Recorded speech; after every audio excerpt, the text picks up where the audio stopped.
এই সৌদি আরবের ধরে ধরে ঠ্যাঙ্গাইতে আছে। ইসরায়েল বিশ্বাসঘাতকদের কঠিন শাস্তি দিচ্ছে, আর দেওয়া উচিত। যেই দলের বিশ্বাসঘাতকতা করবে তাকে কঠিন শাস্তি দেওয়া উচিত। কারণ একজন ঘাতকের জন্য পুরা দেশ ধ্বংস হয়ে যেতে পারে, একজন ঘাতকের জন্য সমস্ত স্বপ্ন ধুলোর সাথে মিশে যেতে পারে।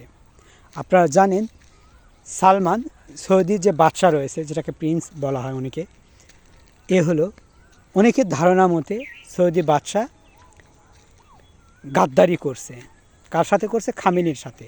আর যার কারণে যেই দেশ বিশ্বাসঘাতকতা করছে সেই দেশে তাণ্ডব চালিয়ে দিচ্ছে ইসরায়েল। আপনারা জানেন, সৌদি আরবে যে পরিমাণ আক্রমণ করছে, বিশেষ করে কাতারে, দুবাইয়ে, এবং দুবাই থেকে আমেরিকার সৈন্যরা আর টিকে থাকতে পারছে না, পালিয়ে যেতে বাধ্য হচ্ছে। তার মানে কঠিন একটা মুহূর্ত যাচ্ছে। আসলে বলতে গেলে কি, বিশ্বাসঘাতকতার সংখ্যা এত বেশি, ইরান কি পারবে সবার সাথে লড়তে? এটা প্রশ্ন সবার মনে আসলেও ইরান চোখে আঙুল দিয়ে আবার নতুন করে দেখিয়ে দিল ইরান সবার সাথে লড়তে পারবে। সেই ক্ষমতা ইরানের আছে, দাবি করে ইরান।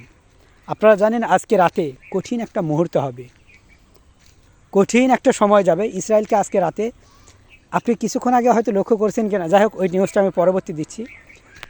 আসলে বলতে গেলে এই যুদ্ধগুলো এতটা ভয়ঙ্কর, এতটা খারাপ, যা বলার মতো নয়। কত নিরপরাধ মানুষগুলো মারা পড়ছে, এই নিরপরাধ মানুষের কথা কেউই ভাবে না। যারা ক্ষমতাধর আছে তারা তাদের মতো করে ক্ষমতা পাওয়ার লোভে সব কিছু করতে তারা রাজি। আবার দেখেন, আর সাধারণ জনগণ যদি এই যে এত দাবি করছে যুদ্ধ চায় না, আমিও দাবি করছি আগে থেকে যে যুদ্ধ করো না, কিন্তু আমাদের সাধারণ মানুষের কথার কেউ কোনো মূল্যই দেয় না, দামই দেয় না। কেন দেয় না জানেন?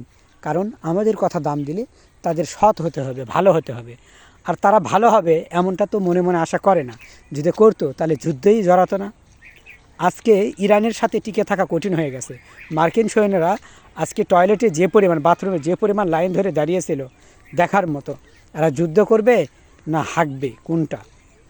আসলে বলতে গেলে কি, ইরান একের পর এক যে কৌশল অবলম্বন করছে, একের পর এক যেভাবে আক্রমণ চালাচ্ছে, খুব তাড়াতাড়ি ইরান বিজয় অর্জন করবে। এবং আপনারা দেখতে পাবেন যে খুব শীঘ্রই ইরান বিজয় অর্জন করে ফেলেছে, যদি তারা এই মনোবল নিয়ে এভাবে আক্রমণ চালায়। এখন আপনি ব্যক্তিগতভাবে বলতেই পারেন, আমি কি যুদ্ধ চাই? না, আমি একটাই কথা বলবো, আমি কখনোই যুদ্ধ চাই না। কারণ যুদ্ধে মানুষের প্রাণ চলে যায়, আর মানুষ কষ্ট পায় এমন কখনোই আমি চাই না। আর কারো প্রাণ চলে যাক এমন আমি চাই না। তবে হ্যাঁ, কিছু কিছু মানুষ এই যে পৃথিবীর পুরা মানে এই ইসরায়েল হলো পৃথিবীর জন্য একটা বিষাক্ত টক্সিক।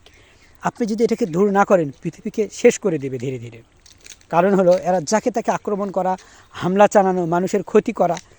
ইসরায়েলি পণ্য বাংলাদেশে এমনিই বর্জন করেনি, বর্জনের পিছনে আরও অসংখ্য কারণ রয়েছে। সৌদি বাদশা আর যদি চাইতো যে নিমেষেই কিন্তু ইসরায়েল শেষ হয়ে যেত, কিন্তু সৌদি বাদশা তা চায় না। বরঞ্চ সৌদি বাদশা তলে তলে তাদের সাথে হাত মিলিয়েছে। হয়তো কোনো স্বার্থ রয়েছে তাদের। সৌদি বাদশার কিন্তু টাকার অভাব নেই, তাহলে কোন স্বার্থে এমন করলো প্রশ্ন থেকেই যায়। আপনারা যদি আরেকটু জিনিস খেয়াল করে দেখেন ডিপলি, সেটা হলো, এগুলো আপনি কখনো দেখেছেন যে যখন কোনো মুসলিম রাষ্ট্রে অত্যাচার করে, কেউ নির্যাতন করছে, সৌদি বাদশা সেটা নিয়ে কখনোই প্রতিবাদ করে না? কেন করে না? তাহলে নিশ্চয়ই প্রশ্ন আসে, সৌদি বাদশা কি তবে ইহুদিদের লোক? হতেও পারে, অথবা এমনও হতে পারে যে তাদের কোনো স্বার্থের জন্য, বা সৌদি বাদশার এমন কোনো স্বার্থ রয়েছে যে স্বার্থের জন্য তারা কি করছে, সৌদি বাদশা তাকে সাথ দিচ্ছে। যেমন ধরুন, অ্যাবস্টেনি দ্বীপে সৌদি বাদশাও গিয়েছে, আরও অসংখ্য মানুষ গিয়েছে। হয়তো সেই নাম প্রকাশ, যাতে সৌদি বাদশা এমন কিছু করছে সেগুলো যাতে প্রকাশ না পায়, যার কারণে কি করছে, তারা তাদের সাথে মদদ দিচ্ছে। আর অসংখ্য কারণ হতে পারে, আমি যেগুলো বলছি এগুলো হলেও হতে পারে, আবার না হলে নাও হতে পারে। কিন্তু ইরানের যে মনোবল, দৃঢ় মনোবল বলে দিচ্ছে যে হ্যাঁ, যারা